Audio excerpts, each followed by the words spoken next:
Hello दोस्तों, स्वागत है आप सभी का आपके अपने channel A to Z education explain for you में। दोस्तों, आज का वीडियो जो है क्लास 10th का जो है बहुत ही इंपॉर्टेंट क्वेश्चन मैं आपको बताने वाला हूं, सिद्ध करने वाला, जो आपको हर एक जो 10th का एग्जाम होता है उसमें पूछा ही जाता है कि सिद्ध कीजिए कि √3 एक अपर में संख्या है, √5, √7, ये जितना भी होता है सिद्ध करने वाला मैं आपको सिर्फ एक वीडियो में जो है 10 से 12 मिनट के अंदर जो है मैं आपको क्लियर करूँगा। तो दोस्तों, वीडियो पर अंत तक बने रहिए। वीडियो में जो है आपको बहुत ही इंटरेस्ट आएगा और इसमें जो हम ऑब्जेक्टिव भी कवर करेंगे रेशनल इरेशनल नंबर से संबंधित। तो चलिए दोस्तों, वीडियो को शुरू करते हैं।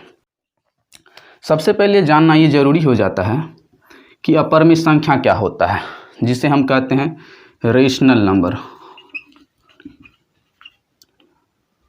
रेशनल नंबर, तो ये जो परमेय संख्या होता है जिसका मान आपको पता हो, सिंपल है इसका डिफिनीशन, जिसका मान पता होता है वो होता है रेशनल नंबर। जो अपर में होता है इरेशनल नंबर, इसका सिंपल सा डिफिनीशन है जिसका मान पता नहीं हो, जिसका मान आपको पता नहीं होता वो होता है इरेशनल नंबर। मीन्स परमेय संख्या जो होता है, परमेय संख्या जिसका मान आपको पता हो, तो परमेय संख्या जैसे 3, ये एक रियल वैल्यू है, ये एक परमेय संख्या है। ये कहता है कि हम जो है P/Q के रूप में रहेंगे, बट्टे के रूप में रहेंगे, और Q does not equal to 0। 3 एक परमेय संख्या है, क्यों? क्योंकि इसके बट्टे में कुछ नहीं है तो 1 है, तो ये भी हो गया P, ये भी हो गया P, तो ये बन गया P/Q, ये एक परमेय संख्या है। 7 लेते हैं तो 7 भी एक क्या है, परमेय संख्या, P/Q के रूप में। क्यों? इसके बट्टे में कुछ नहीं है तो 1 है, तो ये P ये Q, तो दोनों मिलकर बन गया परमेय संख्या। तो मुझे उम्मीद है कि आपको परमेय संख्या समझ में आया होगा। या अगर कोई संख्या रूट में भी रहता है, वर्गमूल में, अगर इसका रूट के अंदर का जो नंबर आपको दिखाई दे रहा होगा, अगर इसका ये किसी संख्या का वर्ग है तो ये भी एक परमेय संख्या है। अगर नहीं तो यह परमेय संख्या नहीं है, तो ये 9 का वर्ग है, तो ये एक परमेय संख्या है। या मान के चलिए रूट में जो है बट्टे में ही रूट लगा हो, अगर दोनों में रूट लगाओ, नीचे और ऊपर दोनों, तो दोनों जो है किसी संख्या का वर्ग होना चाहिए रूट के अंदर वाला। अगर किसी एक का होता है वर्ग और किसी एक का नहीं होता, तब पर भी ये अपर में है। अगर किसी एक का, दोनों का अगर वर्गमूल हो रहा है अंदर का, तो ये जो है एक परमेय संख्या है। मुझे उम्मीद है कि आपको परमेय संख्या समझ में आया होगा। अब चलिए दूसरा चलते हैं, अपरमेय। अपरमेय क्या होता है कि जिसका मान आपको पता नहीं हो, वो होता है अपरमेय संख्या। या रूट में हो लेकिन रूट के अंदर का जो संख्या रहता है उसका वर्गमूल ना हो। जैसे पहले जान लेते हैं कि अपर में होता क्या है, तो जिसका मान आपको पता नहीं हो निश्चित, जैसे वो होता है अपरमेय संख्या। अपरमेय संख्या जो होता है 4 टाइप का होता है। अपरमेय संख्या, अपरमेय संख्या ये 4 टाइप का होता है। देख लीजिए कौन कौन होता है। पहला टाइप जो है वो है पाई एक अपरमेय संख्या। दूसरा टाइप में जो आता है, दूसरा टाइप में आता है कि कोई नंबर है उसके जो है डिनोमिनेटर में, न्यूमरेटर में जो है, डिनोमिनेटर में, अंश में, हर में जो है 0 हो, तो वो एक अपरमेय संख्या होती है। जैसे 15/0 ये एक अपरमेय संख्या है। जैसे 4/0 ये एक अपरमेय संख्या है। तीसरा नंबर पे आता है कि जो दशमलव के बाद रुके ना, जो दशमलव के बाद रुके ना, और जो हो रिपीट भी ना हो, और रिपीट भी ना हो, डॉट डॉट करके दशमलव के बाद वो नंबर रुकना नहीं चाहिए, और जो है वो रिपीट भी नहीं होना चाहिए, बदल बदल के आ रहा है, तो इस टाइप का नंबर भी अपर में होता है।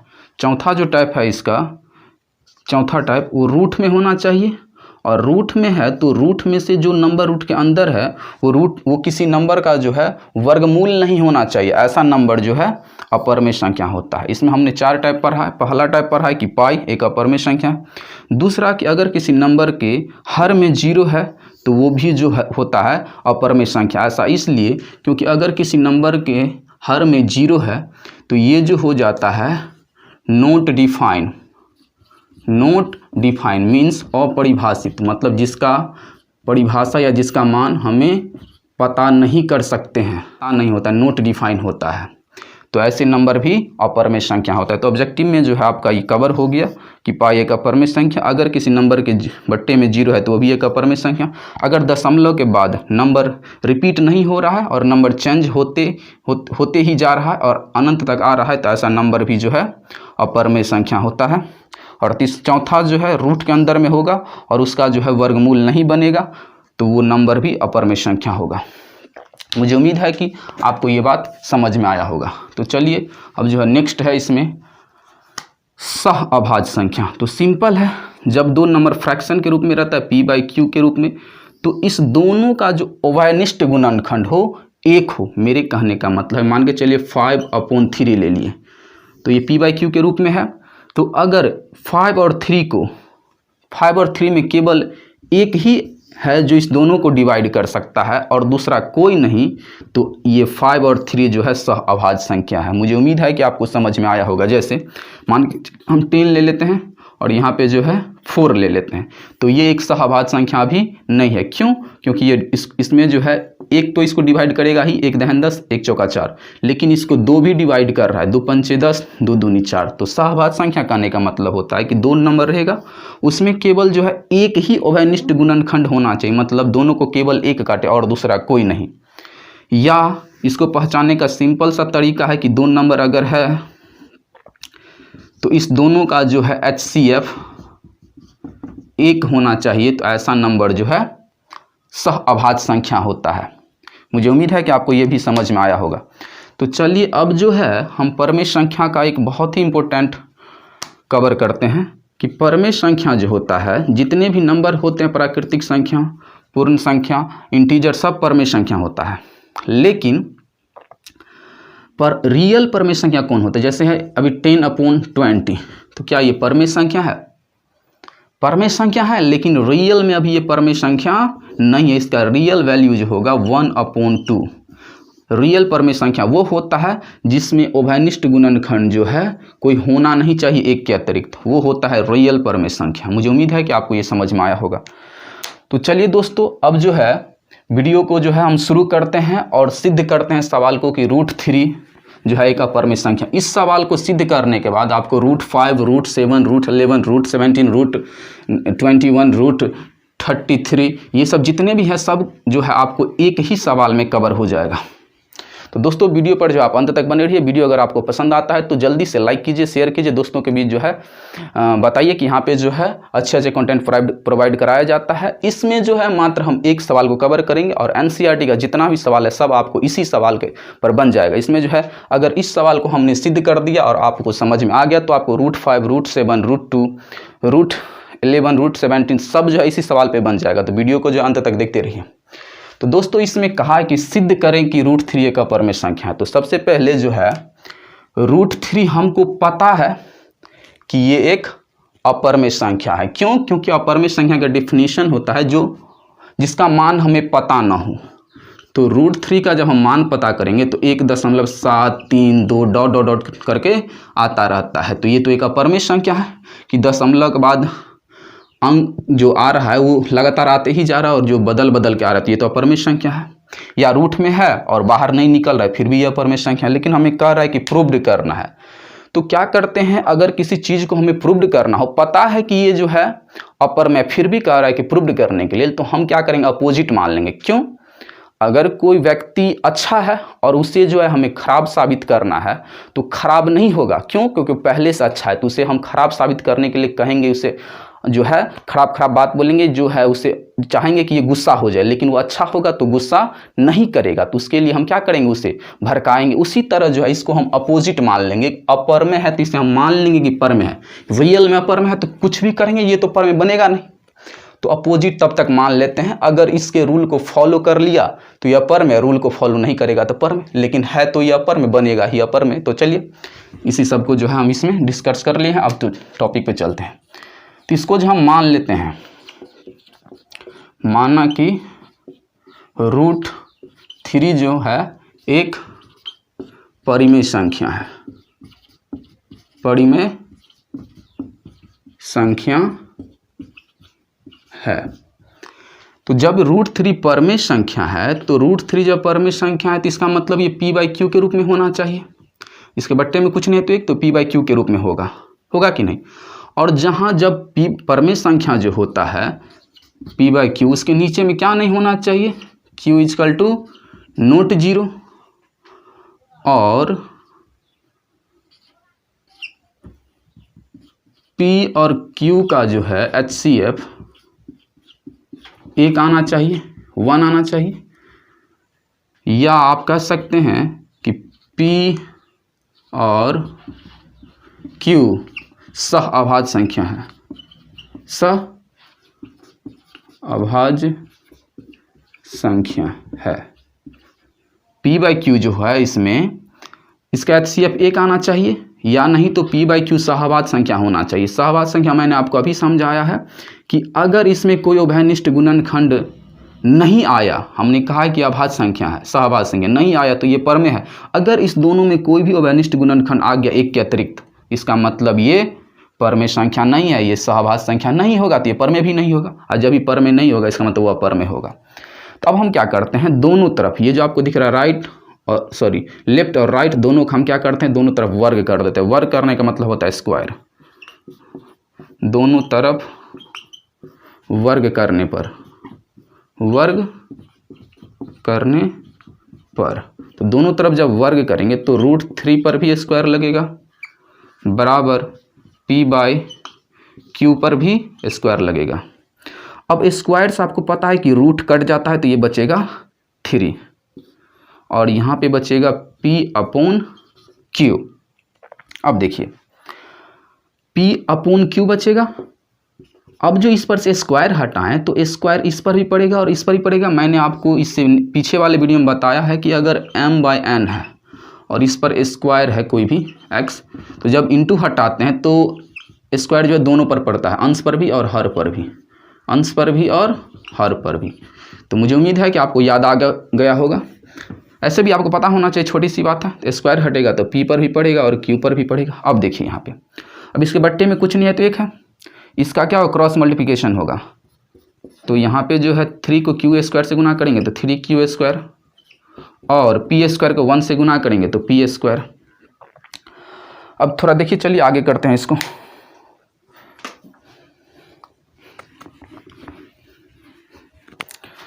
अब यहाँ पे जो है q² को जो है हम रखते हैं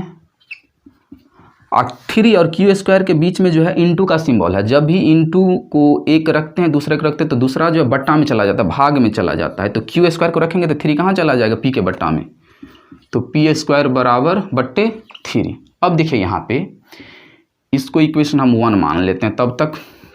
अब यहाँ पे देखिए कि इस नंबर यहाँ पे पता नहीं है कितना नंबर है, लेकिन बट्टा में 3 है और अगर इस नंबर को 3 डिवाइड कर रहा है तो जो नया नंबर कट के आता है वो q² के बराबर आ रहा है। इसका मतलब इससे ये साबित होता है कि ये जो 3 है इसको रियल में डिवाइड कर रहा होगा। क्यों, इसको काटने पर जो है यहाँ पे q² के बराबर होगा, क्योंकि यहाँ पे बराबर का सिंबल है। इसका मतलब ये हुआ कि p² 3 से विभाजित है, p² 3 से विभाजित है। आपको पता है कि अगर कोई नंबर है, ठीक है, NCERT का एक प्रमेय है कि अगर कोई मान लीजिए m², मान लीजिए m है, m जो है a² को डिवाइड कर रहा है, a² को काट दे रहा है, तो यही m जो है इस सिंगल a को भी काट सकता है। ये रूल है। मेरे कहने का मतलब कि अगर कोई नंबर किसी नंबर के स्क्वायर को काट रहा है तो वही नंबर उस बिना स्क्वायर किए हुए नंबर को भी काट सकता है। चलिए मैं आपको समझाने का प्रयास करता हूँ, देखते रहिए वीडियो के अंत तक, आपको समझ में आएगा। हम कह रहे थे, मान के चलिए यहाँ पे 5 है, ये 5 जो है, ये 5 25 के स्क्वायर को डिवाइड कर सकता है, मतलब 25 का जो स्क्वायर करेंगे उसको काट सकता है। मतलब मान के चलिए यहाँ पे आएगा 25 का स्क्वायर 625, तो 625 को तो 5 डिवाइड कर सकता है कि यहाँ पे 625 आया है 25 का स्क्वायर, तो 5 से कटेगा, ये 5 एकम 5 एक चला जाएगा 5 दूनी 10 और 2 चला गया 5 25 काट दिया। तो क्या इसके जब 25 के स्क्वायर को 5 काट सकता है तो क्या 25 को 5 नहीं काट सकता? 5 25 काट सकता है। इसीलिए मैंने कहा कि अगर कोई नंबर किसी नंबर के स्क्वायर को काट सकता है तो वही नंबर उस स्क्वायर किए हुए भी नंबर को भी काट सकता है। तो चलिए दोस्तों, ये छोटी सी डॉट थी जो आपको इसमें दिक्कत आती, वो भी मैंने आपको क्लियर कर दिया। तो यहाँ पे आप देख रहे हैं कि पी स्क्वायर 3 से क्या है? विभाजित है, मतलब कट रहा है। तो इसमें जो p आपको दिख रहा है वो सिंगल कटेगा कि नहीं? p से कटे, 3 से कटेगा कि नहीं? तो इसीलिए p भी 3 से विभाजित होगा। इसका मतलब ये हुआ कि 3 जो है p का एक गुणनखंड है। क्या है? गुणनखंड। मतलब इसका कोई एक टुकड़ा होगा जिसको ये 3 काट देगा। इससे ये साबित होता है कि 3 जो है इस किसी ऐसा यहाँ पे नंबर होगा जिसको टुकड़ा करेंगे एलसीएम लेके तो एगो टुकड़ा को ये काट देगा। तो इससे ये होता है कि 3 p का एक गुणनखंड है, गुणनखंड है। अब देखिए यहाँ पे इसको इक्वेशन 1 मान लेते हैं। अब जब 3p स्क्वायर को काट रहा है इसका मतलब हुआ होगा क्या कि p बराबर जो है 3, p बराबर 3p स्क्वायर को काट रहा है। इसका मतलब p के जगह पे 3 ले लेते हैं और 3 को जब काट रहा होगा मतलब क्या कि यहाँ पे जो है p3 से डिवाइड हो रहा है तो p3 के बराबर होगा। और यहाँ पे जो है p3 को डिवाइड कर रहा है, मान के चलिए 9 है, p के जगह मान लेते 3 था तो 3 3 जा 9, तो यहाँ पे 3 तो बच रहा है, इसीलिए m यहाँ पे मान लिए कि m जो है कुछ बचेगा उसके लिए मान लिए m जहाँ m पूर्णांक है। क्या है? पूर्णांक है। m क्या है? पूर्णांक है। अब क्या करते हैं, इस इक्वेशन का मान जो 2 है उसको इक्वेशन 1 में रख देते हैं। कहाँ पे रख देते हैं? इक्वेशन 1 में। तो चलिए दोस्तों देख लेते हैं। अब लिखते हैं समीकरण 1 में समीकरण 2 का मान रखने पर। अब देखिए क्या होता है समीकरण 2 में जो है जब 1 का मान रखते हैं तो यहाँ पे है Q square equal to P square, तो p के जगह पे 3 देंगे, m और टोटल का स्क्वायर है तो हम भी क्या करेंगे यहाँ पे स्क्वायर लगाएंगे, अब बट्टे 3। अब देखिए क्या होगा, क्यू स्क्वायर अपॉन स्क्वायर जब हटेगा तो 3 पर भी पड़ेगा और m पर भी पड़ेगा, तो 3 तिया 3 3 जा 9 और m को जब m से गुना करेंगे तो m स्क्वायर अपॉन 3 होगा। अब देखिए 3 से ये 3 3 जा 9, तो यहाँ पे जो है क्यू स्क्वायर बराबर बचेगा 3m स्क्वायर, 3m स्क्वायर। चलिए थोड़ा आगे करते हैं क्लीन करके। वीडियो को पूरा देखिए, लंबा जरूर हो रहा होगा लेकिन आपको समझ में 100% आएगा। जल्दी जल्दी बताने से कोई फ़ायदा नहीं, इस वीडियो को देख लीजिए, किसी वीडियो को देखने की ज़रूरत आपको नहीं पड़ेगा कभी। तो अब देखिए यहाँ पे क्यू स्क्वायर बराबर बचा 3m स्क्वायर। अब देखिए यहाँ पे या इस अगर राइट साइड में कोई है उसको सारा का सारा लेफ्ट साइड शिफ्ट कर देता है, लेफ्ट साइड वाला सारा राइट साइड, तो उसके चिन्ह में कोई परिवर्तन नहीं होता है। तो इसको हम लिखते हैं 3m स्क्वायर बराबर क्यू स्क्वायर। ठीक, इसको जो यहाँ पे कर दिए इसको यहाँ पे। अब होगा क्या, अब हम m स्क्वायर बराबर जब रखेंगे तो होगा क्यू स्क्वायर बट्टे 3, क्यू स्क्वायर बट्टे 3। अब यहाँ गौर से देखिए, अब 3 क्या कर रहा है, क्यू स्क्वायर को भी डिवाइड कर रहा है, वही इससे जो पहले हम किए थे। तो लिखेंगे यहाँ क्यू स्क्वायर 3 से विभाजित है, विभाजित होता है, हो रहा है, इसीलिए Q भी होगा, Q भी 3 से विभाजित होगा, क्यों, मैंने पहले ही बताया, अगर किसी नंबर का स्क्वायर किसी नंबर से विभाजित हो रहा है तो वो जो स्क्वायर किसी नंबर से विभाजित हो रहा था वो बिना स्क्वायर का भी किसी नंबर से विभाजित होगा। इसका मतलब क्या कि क्यू स्क्वायर 3 को विभाजित, क्यू स्क्वायर 3 से विभाजित हो रहा है, इसका मतलब क्यू में जो है 3 का कोई गुणनखंड होगा। तो इसीलिए जो है 3 क्यू का एक गुणनखंड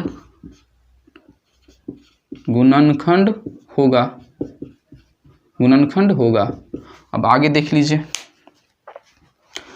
अब जो है यहाँ पे मैंने P और Q दोनों का गुणनखंड आ गया 3। क्या आ गया, एक तो था ही, क्योंकि किसी भी नंबर में जो फ्रैक्शन होता है उसमें एक गुणनखंड होता ही होगा, निष्ठ गुणनखंड।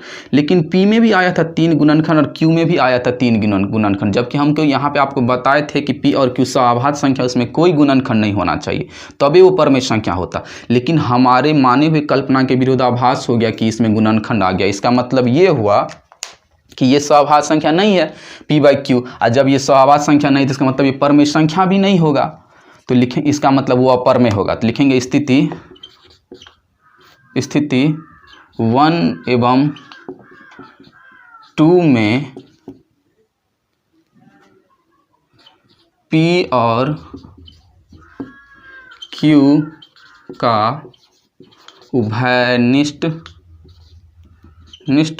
गुणनखंड 3 है,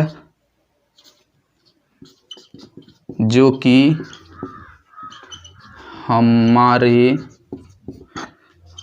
हम जो कल्पना किए थे, कल्पना के विरुद्ध है। अतः √3 परमेय होगा क्या, परमेय? अपरमेय होगा। क्यों, हमने कल्पना किया था कि P/Q में कोई उभयनिष्ठ गुणनखंड नहीं होगा, जबकि हमने दोनों में साबित कर दिया कि है 3 उभयनिष्ठ गुणनखंड। इसीलिए √3 एक अपरमेय संख्या है, अपरिमेय संख्या है। ये प्रूव्ड हो गया, प्रूव्ड। तो दोस्तों आज का वीडियो आपको कैसा लगा? अगर आपको वीडियो पसंद आया है तो आपसे छोटी सी ही विनती है कि आपको वीडियो दिल को छुआ है तो हमारे चैनल को लाइक शेयर सब्सक्राइब जरूर कीजिएगा। अब मैं आपको बताना चाहूँगा कि यहाँ पे √3 था, तो यहाँ पे आप √2 को भी सेम इसी तरह से सोल्यूशन कर सकते हैं। यहाँ पे √17 हो, कोई भी हो, अब रूट के अंदर, अब रूट के अंदर कोई भी नंबर हो, √57 हो, √5 हो, √17 हो, √2 हो, सबको आप जो है इसी तरीक़ा से सल्यूशन करेंगे। बशर्ते सिंपल सा चेंज होगा क्या कि जहां आपको 3 के जगह पे 7 डालना होगा, जहां 3 का स्क्वायर कर रहे थे वहां 7 का स्क्वायर करेंगे, जहां पे 3 डाल रहे थे वहां पे 5, और जहां 3 का स्क्वायर कर रहे थे वहां पे 5 का स्क्वायर करेंगे। सेम ऐसे ही बनाएंगे। तो दोस्तों आज के लिए बस इतना ही। वीडियो अगर आपको पसंद में आ रहा है तो हमारे चैनल को सब्सक्राइब कीजिए। इससे होगा क्या, हम जो वीडियो आपको अपलोड करेंगे वो आपके पास जल्द पहुँचेगा। और वीडियो थोड़ा लंबा हो गया है, लेकिन आपको जो है दूसरे वीडियो देखने की कोई ज़रूरत नहीं है, इसमें मैंने जो है ऑब्जेक्टिव को भी कवर किया था। तो दोस्तों आज के लिए बस इतना ही। तो वीडियो हमारा देखते रहिए।